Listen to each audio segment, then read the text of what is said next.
je suis Franck Montfort, président de l'Observatoire de la branche associative, sanitaire, médico-sociale et sociale à but non lucratif.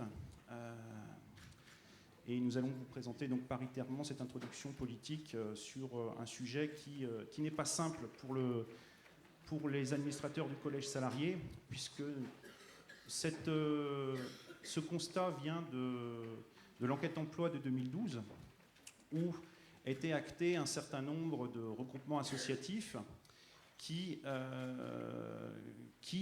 selon les prévisions, allaient s'amplifier. Et effectivement, dans les constats du quotidien sur le terrain, on constate qu'il y a énormément d'associations ou de fondations qui sont impactées par ces regroupements.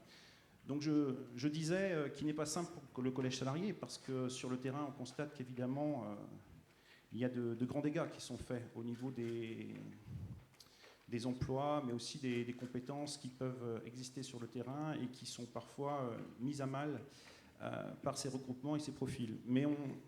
Et qui sont initiés principalement par, je dirais, des financeurs qui quand même mettent un certain nombre de pressions sur les associations pour se regrouper. Bon, ceci étant dit, on avait un constat, ce constat qui était dans l'enquête emploi, paritairement, de dire que ça existait, et ce n'était pas l'objet de dire si on était d'accord ou pas avec ce genre de pratique. C'est bon, ça.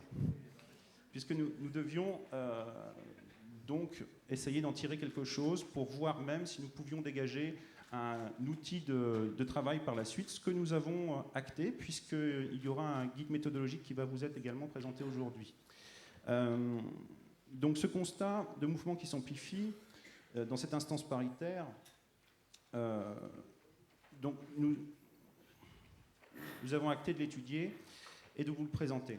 Donc la seconde question, c'était cette question de l'étude et du guide méthodologique. On vous en parlera plus par la suite sur éventuellement des propositions que l'Observatoire pourra faire à Unifaf pour voir si dans des dispositifs RH, vous savez que les OPCA sont maintenant, je dirais, sommés d'aller sur ce genre de terrain. Donc on réfléchira aussi avec l'OPCA pour voir comment nous allons pouvoir déployer les choses. Moi, ce qui me paraît intéressant dans cette étude, mais bon, les intervenants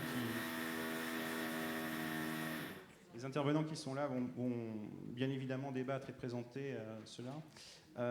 C'est un constat que plus les salariés sont associés, plus le dialogue social est mis en avant, plus il y a des chances de réussite pour ce genre de regroupement, et moins la casse sur l'emploi et les pratiques professionnelles sera importante. Bon, j'espère que vous aurez plus de chance que moi par rapport à... Non, j'ai terminé. C'est la loi de Murphy. Vous savez, quand il y a un événement comme ça, il y a toujours une berceuse à côté. Voilà. Non, mais enfin, si on sabote le paritarisme, ça va plus. Donc, merci, Président. Oui, donc Jean-Marie Poujol, je suis président adjoint de l'Observatoire au titre du collège employeur Unifed, et au sein d'Unifed, de l'association pour la préfiguration de la fusion cinéaste-Legapay. Donc effectivement, qu'est-ce que nous voyons aujourd'hui? Nous avons une tendance lourde qui est cette tendance au regroupement des organisations, des associations. C'est une tendance dont on peut faire l'hypothèse qu'elle va se développer et s'étendre dans notre secteur de plus en plus. Cette tendance, elle prend des formes diverses, effectivement, et on a aujourd'hui d'ailleurs tous les outils juridiques, administratifs, financiers pour réaliser ces opérations. Ça, je crois que maintenant on a des dispositifs bien au point. La question qui se pose et qui doit se poser à nous de façon paritaire, c'est de savoir si ces regroupements sont choisis ou subis. Ils seront choisis s'ils partent d'un projet associatif ou d'un projet d'établissement. Ils seront et ils sont aujourd'hui malheureusement quelquefois subis, Franck Montfort vient de le soulever, parce qu'on ne prépare pas l'avenir. Et notre responsabilité paritaire dans le dialogue social local, issu d'ailleurs de la démocratie, de la loi sur la démocratie sociale le dialogue social du 5 mars 2014, il ne faut pas oublier cette partie de la loi sur la formation professionnelle, bien, c'était de préparer l'avenir. Donc, préparer l'avenir, c'est aussi préserver la vie associative quand elle existe. Et elle existe, cette vie associative, sur tous les territoires. Je rappelle que notre secteur, il y a 170 000 administrateurs bénévoles qui sont les politiques de nos associations. Et donc, ce tricotage humain de territoire par les bénévoles, administrateurs, par les salariés sur tous les territoires, il faut pouvoir finalement le préserver. Alors, qu'est-ce qui doit nous guider dans ces regroupements et dans cette tendance lourde? La mauvaise entrée, c'est une entrée essentiellement gestionnaire et financière. La bonne entrée, il me semble, c'est ce qui doit nous guider, c'est les besoins des personnes accompagnées, leur parcours sur le territoire et dans leur accompagnement social, au niveau de la santé, etc. Ce qui doit nous guider aussi, c'est les projets associatifs et les projets d'établissement qui doivent être révisés, actualisés.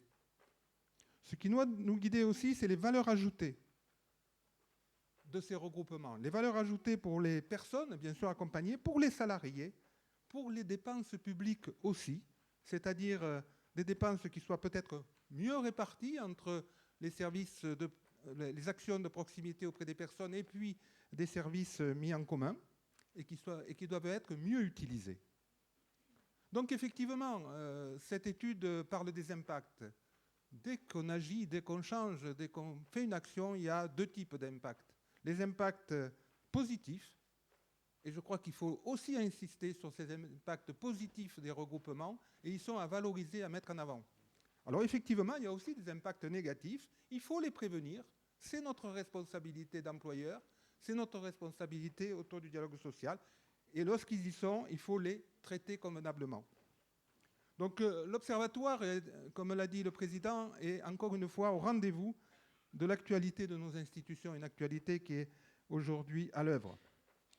L'Observatoire, il est à votre service pour faciliter le dialogue social local.